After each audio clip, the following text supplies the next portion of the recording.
Okay, so welcome to Three Dudes in a Dock. I'm Tyler. We have Mitch here. Hello. And Christian as well. Perfect. So, this is going to be our first video episode that we'll have. Oh. Yes. So hopefully I'm not announcing that prematurely and I can't put it together, but should be okay. I should put it together. Sure. Anybody who consistently listens to this thing knows that anything said is pretty much tentative. Yeah. Take it at face value. Yeah. The world is a crazy place. Absolutely. Crazy. So this week, another crazy doc. Have you guys watched anything new lately? No, I don't. I've been watching the Last Dance because we talk about that every week. Yep. So I've been watching that, but I think that's it. I don't think I've watched anything else. One episode left. Is there a lot of content on that docuseries? Yeah, I think it's 9 or 10 episodes. Oh wow, okay. 10, isn't it? Yeah. Is it 9 or 10? I think I'm on 5 or 6. I think it's 10, and they would release them on Sunday. But they would release they release 2 episodes, and each episode's an hour long. So there's at least 10 plus hours of content. But this is supposed to be an ESPN thing like a long time ago, like when this was going on, and then there was just legal shit with it because Jordan owns all the rights, so he had to okay everything. So I think that's one of the reasons why it took a long time. Yeah. Okay. They have weird access, like footage that people were like, "Whoa, Jordan didn't give camera access like normally, like this camera crew had." Like it just shows them doing stuff that like it's just kind of weird. Like the thing I was telling you about with when they're doing that weird game against throwing quarters against the wall with his security guards. Oh yeah, and he's getting super pissed. Yeah, or like he's just like getting pissed and kind of like ripping on the security guards. It's like, "Oh, I'm gonna take your money," and like, man, it's kind of weird that you have a full camera crew in there before a game, and you're like, "Oh, fuck you guys." And those were his friends. Like those were his security guard buddies that were with him for years. My favorite part so far is where I think the episode where they're talking with Dennis Rodman, so episode 3. Yeah. And he's just like, when Scottie Pippen comes back, he's like, "Guys, I need vacation." And Michael Jordan's like, "No, if anyone needs vacation, it's me, but okay." So like, you have 48 hours to leave the team. You can go to Vegas for 48 hours. And he ends up like going missing for like, 3 or 4 days? Yeah. And then Carmen Electra was his girlfriend at the time. She's like, "Don't you have to like do basketball stuff?" Like, cause she's like, "I had no idea what the schedule was." But I was just like, "Hey, wait, we like kind of did the math. Like, wait, we've been here a couple of days, and like, don't you have basketball things to do?" Yeah. And then George shows up at the door, and she was like, I guess she ran and like hid under the blankets because she knew that Jordan was gonna come in and just lose his mind on Rodman. Yeah. So Michael Jordan had to personally come to his hotel room to come get him, which is insane. Yeah. I guess what happens in Vegas tries to stay in Vegas. Yeah. But they have a lot of respect for him, right? Like they said, as crazy and like as a bad boy as he was, he came like he cared more than anyone when he was on the court. So, which is cool. Like he didn't have a glorious job. It was like getting rebounds and like the best in the league. So that's not really the most glorious job. Yeah, for sure. Just throw this rainbow-haired freak in there. He'll do it. Yeah, and he wasn't a rainbow-haired freak for the most part until after he left Detroit. Then his personality kind of came out.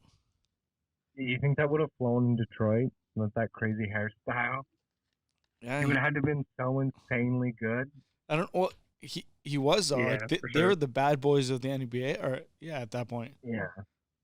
Like I think that would have fit right in, but maybe they would have like that's too crazy. You can't like no.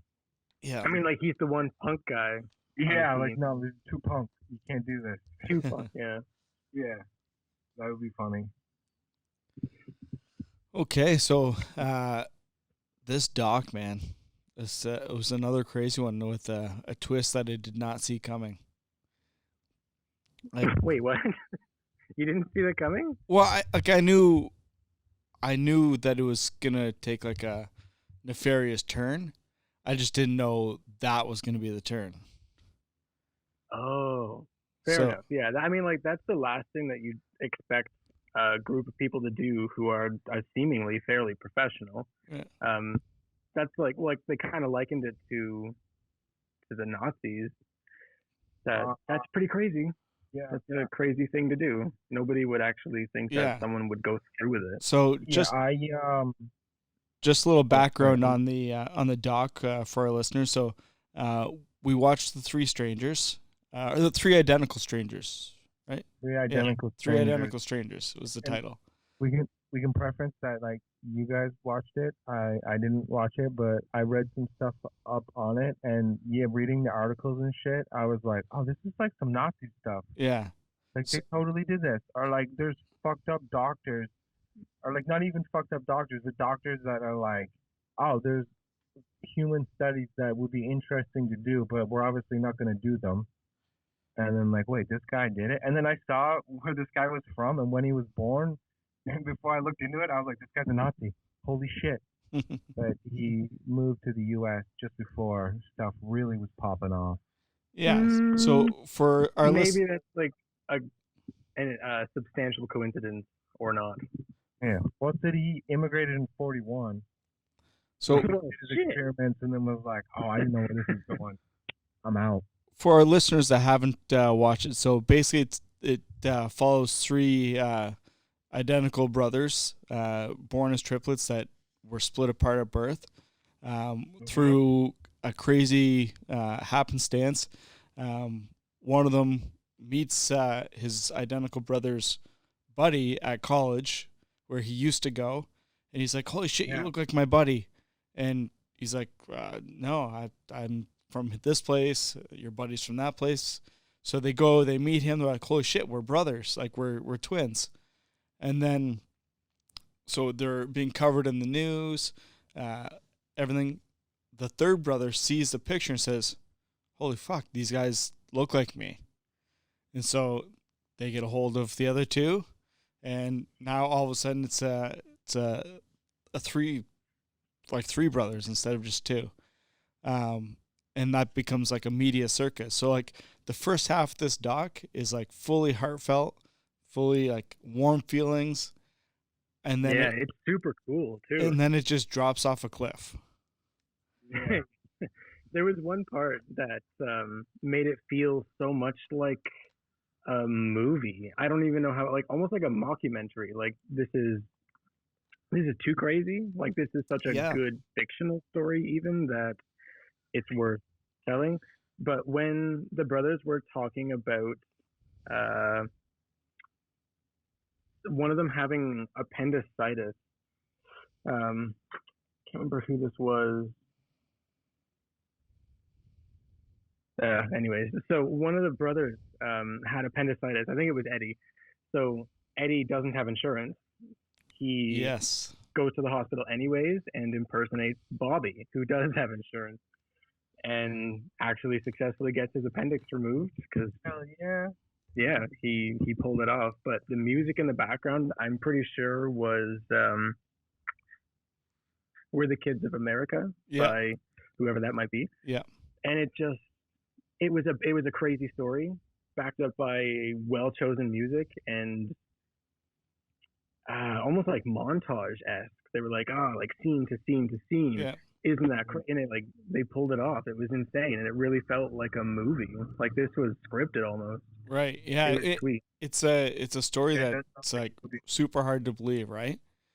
And so then they go on to find out that the reason they were split up was because this adoption agency was basically taking part in this like human study, which in today's standards would be completely frowned upon. But they even then it was. Yeah, they were separating identical twins. This happened to be identical triplets. Separating them, like they put the one brother in a kind of a low income, blue collar family. They put one in a white collar family, and then they put one in a better off family. And just to see, I guess, how, if it's nature versus nurture, what shapes you, if they would be the same or different. So, yeah. I didn't quite catch it maybe in the doc, but do you know, Tyler, if, or Mitch, I suppose too, because this may have been something strictly covered in an extra article, but who was placed in what family? So, oh shit, I was just gonna ask that. Bobby was with got a pretty good idea. Bobby was with the more well-to-do family. Okay. So his dad was a doctor. His mother was a lawyer, I believe. Yeah, an attorney. Yeah. And then there's Bobby, Eddie, and David, right? Yeah. So Eddie was in the middle. David was low class. Yes. Right. Yeah. So okay. David was in the middle class family. His dad was a teacher, but it was super hard on him, like very strict. And then David was from the low income family. They were immigrants who second language was English, but the father was completely like, they all said like David's father was the glue that held them all together. Like they spent all the time. Yeah. They spent all the time at David's house. Basically those three boys were his three sons at, like, for, I guess, lack of better words. But yeah, like they loved being there. And then I believe David's dad passed away at some point while they were growing up. So like they met when they were 19 too. Oh wow! Yeah, one of the guys killed himself, correct? Yeah, Eddie. That was the one from the middle class family. Was that the one, the middle class family? Yeah. You said? Yeah, the one whose father was hard on him and very strict. Oh, okay. That makes sense. I was gonna think it was the super affluent one. No, and maybe it's just like pressure. That's what I had thought too, and that's kind of why I wouldn't guess the poor one, because the poor one would just be like, man, I've grown up with like a piece of wood as a toy, so like I'm good with whatever. And like that's the one, like that was David's dad was Bubala, the guy that kind of held them all together, the one who accepted them all totally. Mm-hmm. Okay. Well, that's what he said to the adoption agency. Like the adoption agency, their excuse was, oh well, it's very hard to adopt out triplets. Yeah. Meanwhile, that was a bullshit lie. And he said, no, like if you had have told us there was three of them, we would have taken all three, like right away. And what kind of fuck? That's so weird to be like, I'm looking to adopt, and like we got three of them. And they're like, no, I just want one. Yeah, well, like, okay. They said like they all had kind of like the similar like separation anxiety, where like they would smash their heads against the crib, they would hold their breath. Yeah. Fuck, man. Yeah. So interesting. Without knowing that they were siblings, they all kind of had the same mannerisms, and they were dealing with stress the same way. And they all had some form of like a mental illness, or like like depression or anxiety or something like that as well. Oh man. Yeah. Damn. And they met their birth mother, who basically they just kind of like shrugged off. Like she was a heavy drinker, and none of them really made like an emotional connection with her. Had a few. Yeah. I mean, that's something that they noticed too when they finally met her, is that her predispositions to alcohol, they could kind of sense that in themselves too. Yeah. Well, and that's what he said. He was, we were all like 20-year-old kids, like, and she was keeping up to us no problem. Like we were partying, and like we were downing drink after drink, and she was keeping up no problem at all. But was a champ. Yeah, like until they found out the truth, though, like they had a pretty charmed life. They were walking down the street in New York, and Madonna saw them on the street. No, saw them on the street and was like, "Oh, I want you to be in my movie." And that was Madonna. Yeah, so they were shooting "Desperately Seeking Susan." Oh yeah. Yeah, and so they were desperately seeking each other. Wow, they were such a crazy tie-in. They were in the like in the movie. There are 3 triplet brothers just leaning up against a wall as she walks into a building, and they all kind of look at each other.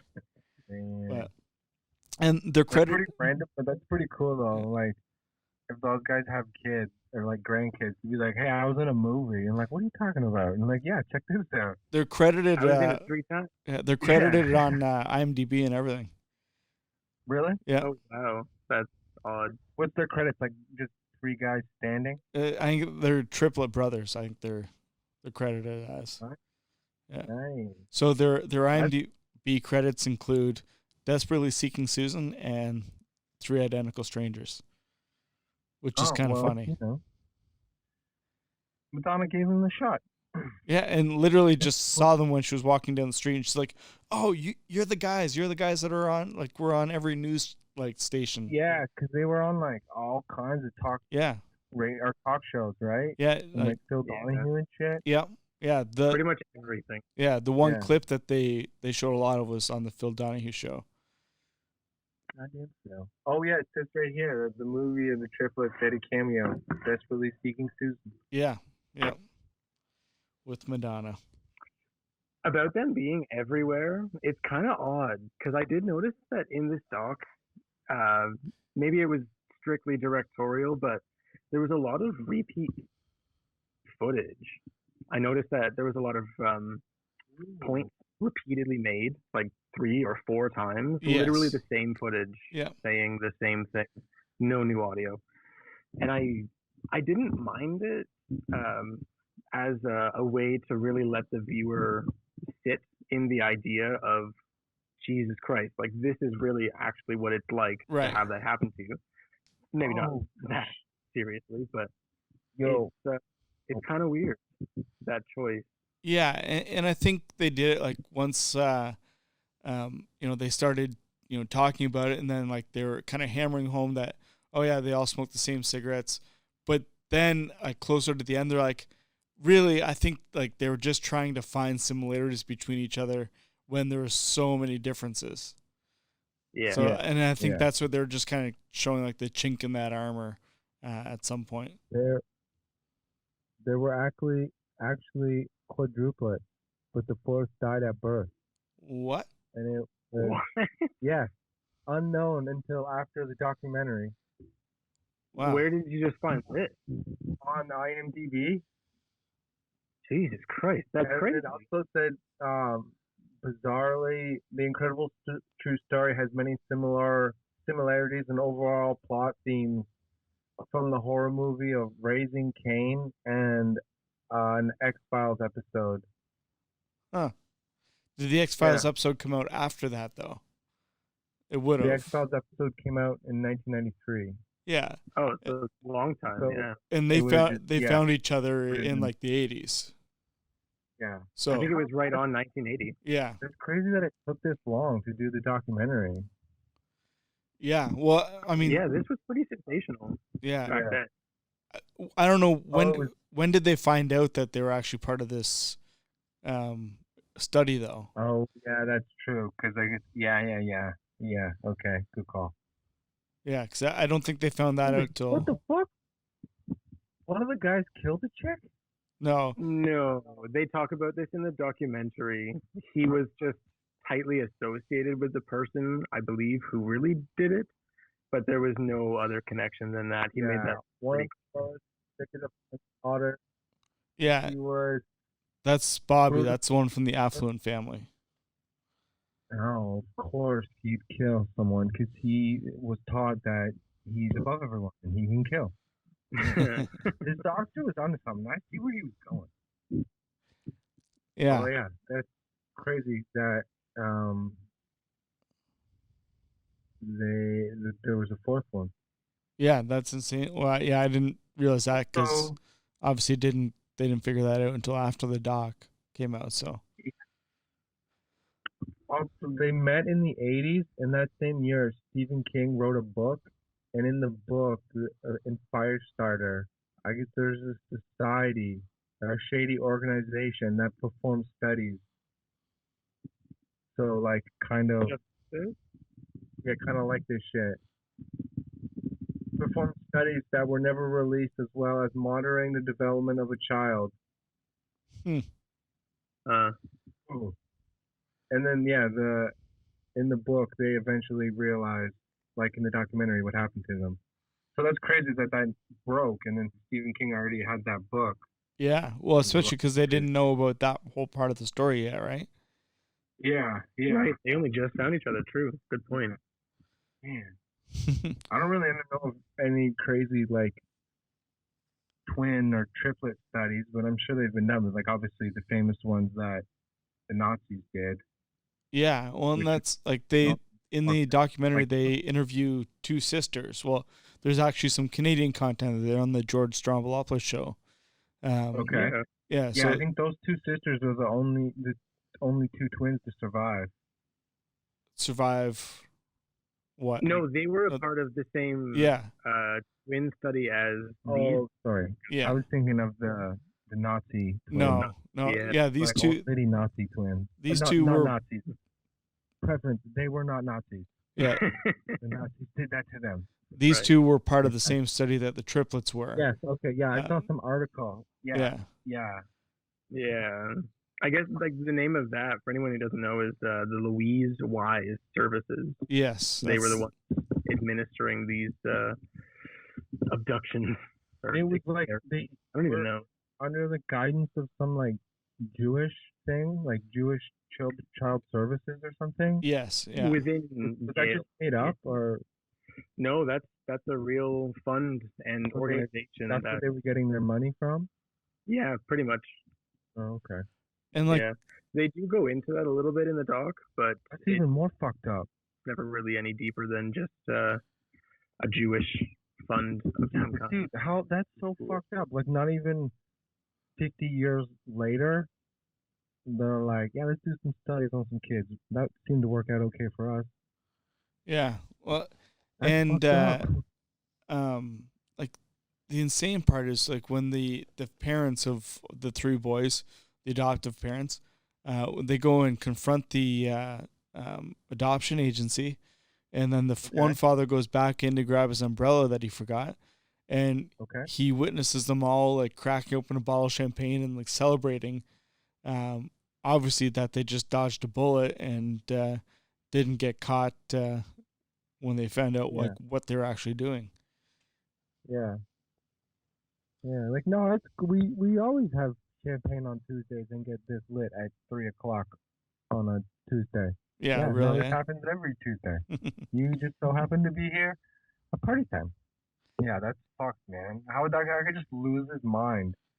Yeah. I would just, oh man, that's crazy. Well, and he didn't say anything. He did say that he's like super angry. Yeah. Yeah. Holy fuck.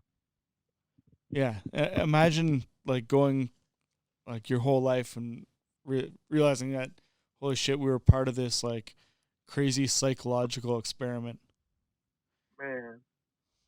Yeah. Like for someone's mental character throughout their life, that's like the worst thing that could happen, because everything you know now could possibly be fabricated for the sake of this stupid fucking experiment. Like you would be so unsure anymore. You'd be completely unseated from your identity. Yeah. Do any of these guys have children? Yeah. I think all of them. Yeah, the one that committed suicide definitely did. Okay. And he was the last to get married, I believe, right? Yeah, I think he was the holdout. Yeah. So I believe the other two have kids as well. It would just be interesting if they were like, "Hey, did you guys tell your kids that like Santa Claus wasn't real?" And they're like, "Oh yeah, 100%. Like we don't bullshit anything." Yeah. So they're like, "Yeah, no, he's not real because like you're not getting mind fucked." And like, I'll give you stuff, but this isn't real. And I'm like, "Oh, okay." Yeah. So I wonder. So where I think like the nature versus nurture thing came into play when they were talking about they started a restaurant together called the Three Brothers, I believe. Mm-hmm. Yeah, I read or that. triplets. I think it was called Triplets. in Romania. Yeah.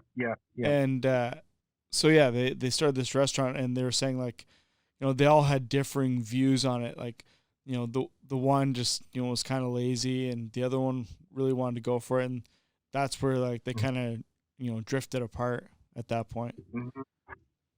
That was exactly when David's adopted father died as well. Yes. And it kind of unglued them. It unstitched them. Right. Yeah. It definitely seems like if David's dad was around, he was like you said, kind of held them all together and would have been able to work out their differences. For sure. Yeah, I think so. Yeah. That's so crazy how one person can just affect so much.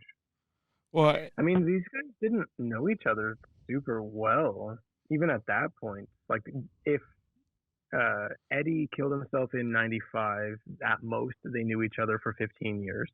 Yeah, that's and the restaurant kind of fell apart like a few years before that, maybe even 5 years before that. That's only 10 years. And I don't know, like that's a long time and not a long time when you're talking about you say that like never run a business with family.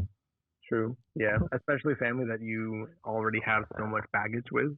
Yeah. Right. It might be best to just keep that like a really chill relationship. Imagine their employees, they probably heard and saw some shit. It looks like it would have been so fun though. Honestly, they look like really spirited guys, like just all out fun. It'd be fun to think if they like fuck with their employees. Like one of them's like really mad at the guy sweeping, and then he comes back wearing the same stuff, and then he's like super cool with them. So he's just mentally fucking with the broom guy. And like, you were just mad at me. What? And that'd be great. You pretty much just got to do whatever you got to do. I mean, can't really take anything to heart at that point. It'd be fun. Be a good time. Well, and I think they played a lot of pranks and yeah. And I think like they were the type of guys to play a lot of pranks and do that kind of thing, right? Well, yeah, the one dude faked his medical like identity. That's pretty tight. That's the ultimate prank. At the end of it, walking into the hospital, he should have just turned around and been like, "By the way, I'm Bob. Fuck you." Yeah. Like, shit. Come back here, kid. Yeah, give me that appendix. Like, nope, I'm out of here. I'm gonna open you back up. Yeah. Oh man, that would be wild. But yeah, that's crazy. Did any of the doctors or like anyone that was involved in the study like go to jail or have a trial or anything? I don't think so. No, they interviewed two of the they interviewed in like the 90s, right? They interviewed two of the research assistants. Okay. And they were both completely okay with it. They were, they said they were like, they were, they were completely fine with it. They didn't have any, regrets or remorse that, it screws people up. They just said, hey, look, we need to know if nurture versus nature is true or which one molds people, and they were just very. I don't know about that. I mean, like the female research assistant, she was super nonchalant about it. She was just like how you said. But the male research assistant, who now is like a doctor and a psychiatrist, he outright said that looking on it now, it's clearly unethical, and that leads me to believe that. Yes. He might not explicitly regret it, but he completely acknowledges that it was wrong and it should never have happened. Yeah, but then if he's just interested in. If I remember correctly, he was fine with doing it then. But I don't know if he. I thought he said something about it was worth the issues it caused. Maybe that was her. He may have. I don't know. I mean, it's crazy to think that the girl was cool with it because like she's a female and like you could like create life. So like you're okay with someone just if you have a twin to just like we're taking these. But we're gonna do this. To me, she just seems super narcissistic. Like Like she yeah. thought like the She's work book that she was smart. doing or stuff that she was doing was way more important because like when the interviewer showed her, like, she was like, "Oh, this is my picture with Barack Obama. He said he loves me. This is my picture with this person and this person." And she was showing all like the famous people she's met. Like she was super important. That has nothing to do with the story. No. It's just so fuck that lady. Yeah. Fuck that crazy lady. She just, I think, held herself as a higher intellectual being. Oh well, just experiment on the people below you. It's cool. She was almost on the verge of sociopathic. I think that her stance on this, regarding what you said about her being a woman, I wholeheartedly believe that she would condone herself even giving birth and giving up those children for the sake of experimentation, because she's just dogmatically engaged in scientific, in quote, pursuit, and it's clearly not scientific. It's not methodological. There was no conclusion to this experiment, and it's not like he didn't have time. This Peter Neubauer, he died in 2008 of like a ripe old age. Yeah. So he knows shit, man. Yeah, this was like a fervent sociopathic power trip almost, that because like what you said earlier, Nazis did this. Obviously, we knew by 1961. So this was done in full knowledge, and I don't think it was done with heart. I think it was done with genuine curiosity without morals. That's why it's nuts that like a Jewish organization backed it. Like, it is, yeah. It's weird. What is like, damn. Yeah, like what did they think they were going to get out of this? Even if the study was published, like people would be outraged. Yeah, like if they went to the UN and be like, "Hey, it turns out you really gotta love a kid." Everyone's gonna be like, "Oh wow, really? Holy shit! This is amazing." They're like, "You're fucking crazy," and that's proof of that because the doctor like buried the study, right? Because he's like, "Oh shit, people are not gonna be stoked on this," and like it's fucked up that a university like any university but Yale would like, no, we're backing this and we're just gonna keep it buried and like so no one can really look at it. Which I think they said they got access to it or some they did. Eventually. Yeah, but it's just like that's fucked. Because of this documentary, even there was a tag at the end of it that said this documentary and the events that followed it have spurred Yale to release. I think it was a 10,000 document release. Yeah, a lot of it was in an article.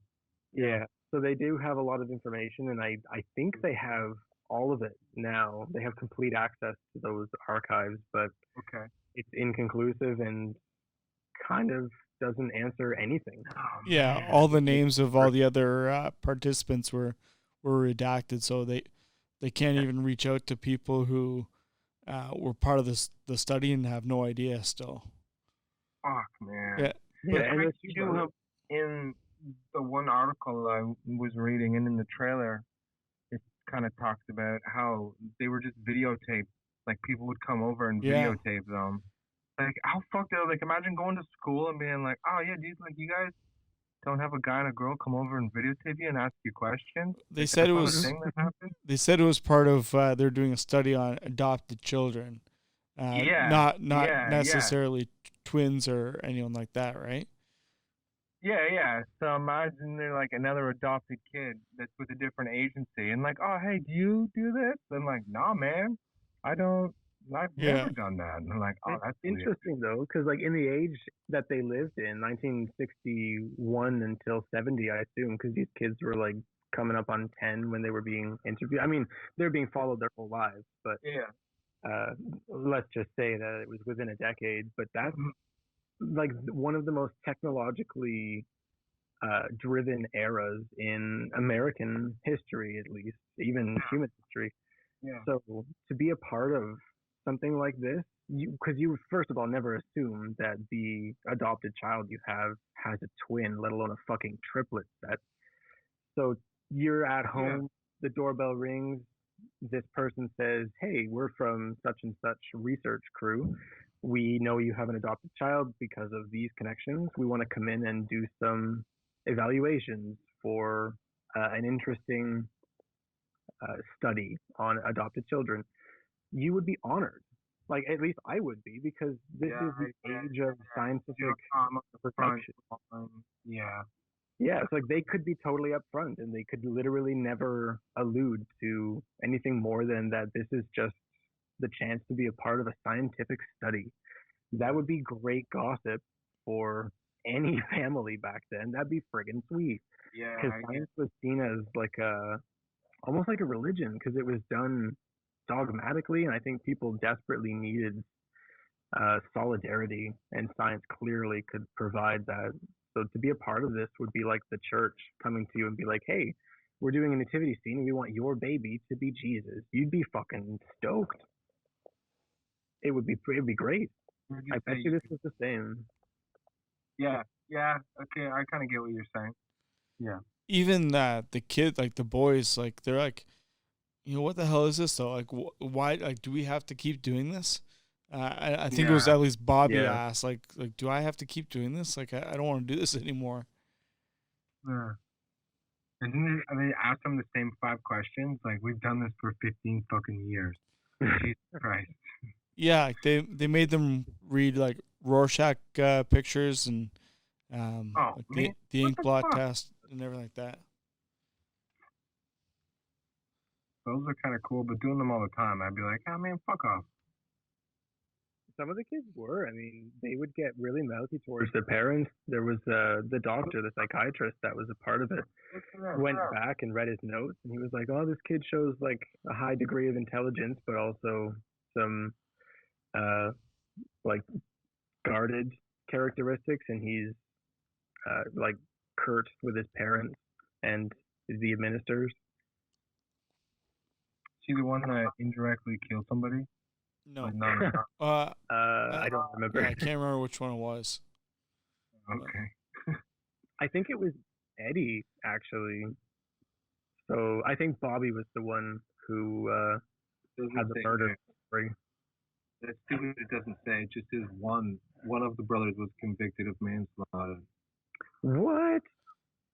Yeah, really? It didn't allude that he was actually convicted in the in the documentary. It just said he received a reduced sentence for snitching.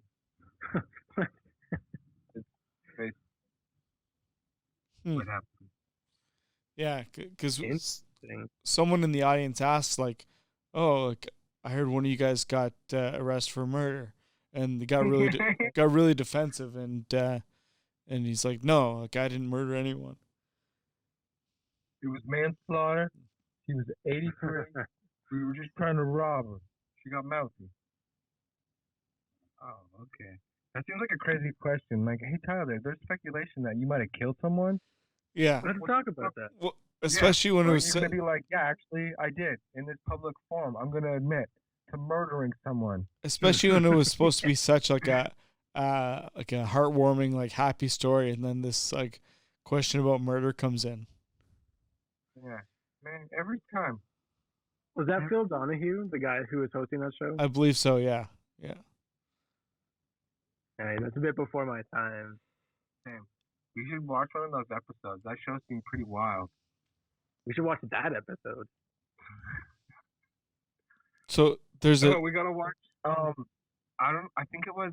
Fuck. I don't know. I think it might have been Rosie when Rosie had like neo-Nazis on. No. It was Oprah. Oprah had like neo-Nazis on, and it's a famous episode. It's intense. Damn. Yeah. That reminds me of people in the crowd start throwing boots at them, or like I don't know, shit gets out of hand. That reminds me of the Hunter S. Thompson interview with the not the Harley Davidson guys, the Hells Angels. He just rides in on his fucking motorcycle. So loud, and just like if you're in the front row, having the motorcycle smoke just right in your face. It was probably extra cigarette smoke back then. Fuck. Yeah, the whole concept of that talk show seems kind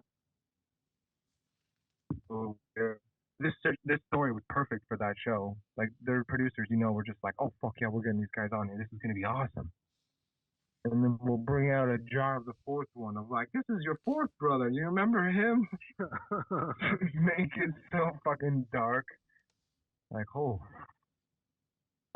They were super excited to get this story. They didn't believe it at first. The journalist who picked this up got a call that this was running in a local paper, I think, and he requested to be flown out to get this story to see if it was true because he wouldn't believe it unless he saw it with his eyes. Yeah. He was flown out, and they confirmed that it was true, and like that. Well, that was when the actual story was ran on it. Okay. And the third brother, David, found out because that story was a national paper. I think they had found it like that. Okay. But yeah, they were willing to like spend the money to like rent a plane to fly them across the country and see these kids. But so like it was a big story. It was huge because it is a pretty crazy story. When's the last time you heard about this happening? Well, yeah. Especially when it starts off and twins find each other. Like that's crazy enough. Mm-hmm. But then when they get word that there's a third one, like that's just nobody's gonna believe this unless we get proof. Yeah, like I wonder what like looking at the overall like birth rate of a year, and then how many twins are born and how many triplets are born. Yeah, those are probably pretty low numbers. And then for the three of them to be born and then be separated and survive long enough to come back, like that's fucking crazy. Yeah, and imagine turning the corner in New York City and like just running into someone who looks exactly like you. Yeah, like, how mind blowing would that be? Yeah, that was literally the last sentence of the doc because the journalist, that's funny. Lawrence, was talking about that. That was what he was kind of fixated on the whole time of his interviewing for this. Wouldn't it be crazy to be walking down the street in New York City and turn the corner and see your twin that you never knew? Yeah, that's when they were talking about. Crazy enough when like your friends are like, oh man, I saw someone that looked exactly like you. I'm like, oh, that's interesting. Well, Bobby said like when he first got to campus, like he's walking along campus and all these people are like, hey Eddie, hey, and he's like, who the fuck are you talking to? And then Eddie's buddy comes, he's like, I heard you were back, and he's like, what do you mean back? I've never been here. Yeah. And then that's when he realized, he's like, oh, like you got to come with me, and they ran to a phone booth and squeezed into a phone booth together and called Eddie. Man, that would have been great if like the first day on campus and then someone comes up to him and like, dude, all right, so that murder we did last year, like we're all no one, like we're cool, we got it covered, and they're like, what? Or just implemented on the wildest shit. They're like, we got 8 pounds of coke coming in, we're good for the school year. And this guy's like, what the fuck did I just walk into? He said like he was walking through the campus and like women were like, oh hi, like oh I didn't think you were coming back, like people loved Eddie. Like they obviously he was a pretty popular guy on campus for everyone to be like, oh hey, I didn't know you were coming back. It would have been funny if he's like, yeah, I am Eddie. Hey, how are you? And then just be like the weirdest. Tight. I want to be him. Be like the weirdest version of him they've ever seen because he knows nothing about his past. Yeah. Like, hey, remember that bar we went to? Like, yeah, I do. But like, you take me because I just want you to do it. Yeah. I'm like, oh, okay. I guess to like indirectly find out names of people. Yeah, you'd literally be like a bad comedy. Yeah. Oh yeah. Like, hey buddy, what's your friend's name, dude? Yeah. Dude, man, we met fucking last year. How do you not remember me? Like, oh yeah, buddy. Amnesia. Yeah. Man, I had a wild summer, bro. Yeah, that's funny. That's the comedy version of this. All in all, like it was a good doc. And then the doctor would be like Willy Wonka, where he's just like, it was just all just a test. Just teaching you kids life lessons. All in all, it was a good doc. And again, I knew it was going to take a sinister turn. I just didn't. I thought it was going to be like, oh, like their parents were like mass murderers and stuff, or part of some kind of cult, and they had to like split them up or something. I wasn't thinking it was going to be the study, so it was kind of like it was a good twist when like you weren't expecting it. Like I was shooting for something way darker. Whoa. Okay. Oh. Like I was yeah, like, this was a good recommendation. Yeah. Yep. And so like when I got thinking about, like, of course, you know, the study is terrible now. Like we realize that it shouldn't be done, but I think it was a sign of the times in the 50s, right? They like, or 60s. They they figured they could do whatever. There was no real repercussions. Like, have you guys heard of the study where they took a baby, like newborn, and got it, like they kept showing it a white rat, and every time they showed it the white rat, they would give it a treat, give the kid, it was a toddler, like give it a treat, and it started to love like the white rat. It was basically like Pavlovian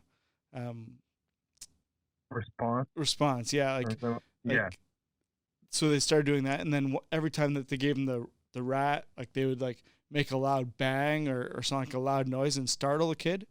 And then no matter what white fluffy animal, could be a rat, could be a bunny, could be a stuffed animal, the kid just like freaked out and had like a super huge meltdown.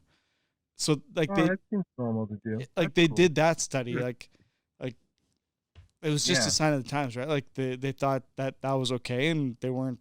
Well, yeah, even the shit that the Nazis did, like when the Allies came in and were like, "Wow, this is crazy," but like, "Oh, yo, real quick, let me see that paperwork." Like, that's interesting. Like, okay, so if we just white out this headline that says this was done by the Nazis, like, we're just gonna take this paperwork and read through this shit. Like, it wasn't like they were like, "Oh my god, everything here, fucking burn everything." They're like, burn most of the shit, but some of the information. And like, these doctors are still alive, so like, hey guys, come with us. Tell us what you know. Yeah. So. And yeah, like that's fucking wild. It's a really tough position. It is. It's an interesting one though, I guess, because it meshes rather pure science and I guess like moral philosophy. That how should you do science? Like there's a technical method, obviously, but there's then like ethical questions that come afterwards. But those experiments, like this one and like the Nazis, unfortunately, maybe not this one, but they do unfortunately get results. As disgusting as it might be to have to do what you have to do to get those results, they're still valuable, and that's a really hard thing to discard. But on the other hand, that's what it takes to be. It's going to sound a little bit goofy, but like Star Trek-esque, that they've got a really strong sense of what they think is right and wrong, and they try to be as genuine and as objective as possible, and they value human life almost above all. And if that makes doing science about humans harder, so be it. We're just going to have to rise to the occasion and be better and be smarter humans. We can't risk people for the sake of knowledge, because if we risk too many people, knowledge is no good. Yeah, man, we risk them for war, so why can't we risk them for science? You're on the right track. Yeah, bro. Hey, we just psychologically fuck them up a little bit. We don't teach them how to become mass murderers and then psychologically fuck them. Yeah, we don't give them both.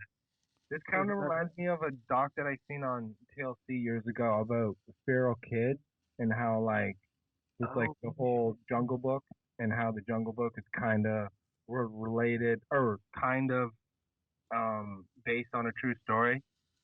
Yeah. And then how so crazy. Oh, bro, there was some famous case in Russia where this girl's parents were alcoholics, and she got left outside and just went to live with the dog, and then acted like a dog, and then her neighbors realized what was going on and called the police. And this girl, like, she couldn't talk, and she's still alive, like mentally destroyed. But yeah, this thing is the feral kids. Like, if you don't communicate with a child, like, give them any language and just say like, "Hey, how are you?" or like even like "fuck you." You have to visually or like dialogue with them, and there's something in your brain that if you don't hear dialogue, it just turns off, and it never develops. So this documentary, they're talking to scientists, where the scientist was like, I mean, in a perfect world, like this is a neat, interesting study to do, but like no one's gonna ever fucking do this because it's so ethically fucked up. But this family was like, oh, hold my beer, check it out. And there was another famous case in like L.A., which was a crazy one because it was in like L.A., like, in the city, and this guy had a bunch of kids, and the one kid just for some reason he hated and kept in a cage for years. Oh my god. Yeah, it's fucked up. So, man. I mean, people's personal pursuits and desires all too often come into play when it comes to objective pursuits about the world, because like you're just trying to learn about what it is to be here, and it might all seem noble, but I don't know, like you're not doing science anymore. You obviously don't have a strong foundation. And there's gotta have been like, we should look into it, but like crazy science experiments where dudes thought they were doing something good and then realized they were doing something beyond ethically fucked up, and then just like committed suicide, or were just like didn't have a great life. And we're like, oh man, we can't be doing this. I'm sure some of the Nazi doctors were just like, oh, this is not cool. But, yeah, I mean, no doubt. Like there would have to be at least one case, I would hope. Otherwise, one of the nurses, please, Jesus Christ. Like that's what kind of shook me about this female research assistant, is that she was so pompous.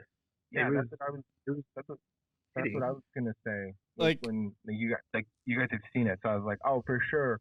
Like if you were like, who of these two researchers do you think didn't really give a shit? I'm like, oh, probably the guy, because I mean the girl literally can like give life, so you think and having an older perspective on it, and to be like, oh, that was crazy. So the thing that like I could have been on board with her if she had said, hey, look, you know, what we did then, we were doing for the greater good. We were trying to figure it out. But hey, you know, we probably shouldn't have done that. We probably should have found another way. But you know, we learned a lot of great things from it. I could have been on board with that. I doubled down. Yeah, I wouldn't have thought she was a piece of shit, but now I think she's a piece of shit. Yeah. I haven't even seen this. I'm like, yeah, fuck this lady, man. God damn. She does say pretty explicitly that it's an unreplicable study, and I think she did say that it should have never happened and it'll never happen again, but she was pretty goddamn enthusiastic. But I was there. It was pretty tight. Right. It's like and I think she was only there. I think she was only there for 1 year of it. Like she left fairly early into it. I want to see those Obama pictures. She probably didn't even meet him. She photoshopped herself in. She was so self-centered. That was crazy. Yeah. All of her pictures are just photoshopped poorly next to celebrities. Okay. That'd be awesome. Well, I think I'm going to reach my hand into this jar, and we're going to pick another one for next week. What do you think? Reach in that cookie jar. Hopefully it's something lighthearted. If it's something really sad, I don't know. No such thing on this show. Yeah. So because this one is on video, we're going to put it up to the camera here, and they can see our method. Get official. If I don't get my hand stuck first. Uh-oh. Okay, I think we're in for something a little bit more lighthearted, Mitch. Okay. So it is. Let me just see if it is what I think it is. A Weekend at Auschwitz. Ooh, come on, Tyler. Okay, so it's called RIP, a Remix Manifesto. So it's a 2008 open source documentary film about the changing concept of copyright. Cool. All right. Yeah. Hopefully there's some great interviews from dudes from talent. That'll be fun. Yeah, like the Beastie Boys too. They killed it with they lost their shit too. Sample. Yeah, so it's there's a review here on IMDb that says interesting if you're into music or a content creator. Cool. Yeah. Okay. I feel like it's a trailer, or I don't know.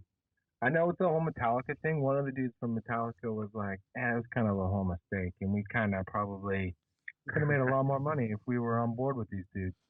Yeah. So this will be a nice change of pace from the past couple of documentaries, I think. Hopefully no one gets murdered. I don't think so. I would put it past me to put like big record companies to be like, yeah, this hacker or this guy that runs this music free source website has to go. Where can we find this son bitch? That is what I'm going to look up right now. Gotta tell the people what they want. We gotta rip it. We have to fucking illegally watch this. No? Come on. If any. Because we haven't done it before, so like, if any. Right. This would be the one. That's called legally implementing yourself, so Christian. You've never done that before. It looks like it's just on YouTube. So yeah. Okay. You have to buy it or we can watch it? Yeah. So it's an hour 26. That's cool. Yeah. So that's cool, but it's less cool that we don't have to rip. The National Film Board of Canada. Oh, it's Canadian? NFB. Wait. That's not the YouTube channel that's hosting it, is it? Yeah. Oh, wow. Okay. Yeah. So is this thing Canadian then? The government? It's on the government YouTube channel? NFB. National. Well, it's the National Film Board of Canada, I believe. No. Liberal organization. Yeah, I'll check it out. That's sweet that it's on there. That's cool that it's on there. I didn't know that it was Canadian. It's kind of funny that there's a Canadian copyright documentary because media copyright stuff in Canada is like very old unless they've updated it, but yeah, it says country of origin is Canada. Oh, cool. It definitely seems like this is the country where we don't deal with things unless it's just trying to bite our head off. Well, yeah, like when, I know at least like 10 years ago when we were in school, the copyright laws were written like in like before a lot of media was even invented. So it's just like, what about internet stuff? And like, there's no real chapter in here on that. So I don't know. And you're like, oh, cool. Sweet. It'll just stay quiet until someone complains, and then we'll deal with that. Right? So I guess it'll fall under like a book copyright. I don't know. And then like, wait, a book has never made this much money. Like, what the fuck? Yeah. So the director Brett Gaylor, he must be Canadian as well. He also does did a episode of CBC Doc's Point of View. So cool. Yeah. Oh, I've never heard of that. That's a CBC podcast that talks about dogs? I don't think it's a podcast. It's a show. It's a mini series, like mini documentary series. Oh, like a TV show? Yeah, it's not a radio show? No, it's TV. Television. Have you ever fucking watched TV? You know that thing. The thing that you watch the Phil Donahue show on. Oh, that one. That old brown box? Still talk to you. That was just in your head? I thought that was my refrigerator box. I just propped it up in front of a mirror. Listen, Phil, I'm sick of your shit. Perfect. Get off my TV, Phil. We got a little bit of Canadian content next week then, and a documentary about copyright. Sweet. Perfect. Yeah. That's awesome. This should be cool. Yeah, it'll be a change of pace for sure. Yeah. It'll be it's called Rip, the story of Rip, the remake? Rip, a remix manifesto. A remix manifesto. Yeah. All right. I'm going to look that up right now. Okay. Well, let's get ready to watch that next week, and Hey, it'll be interesting. We'll get back to the dark stuff the week after, I'm sure. Okay. Yeah. Hope no doubt. I will see you guys next week. Peace.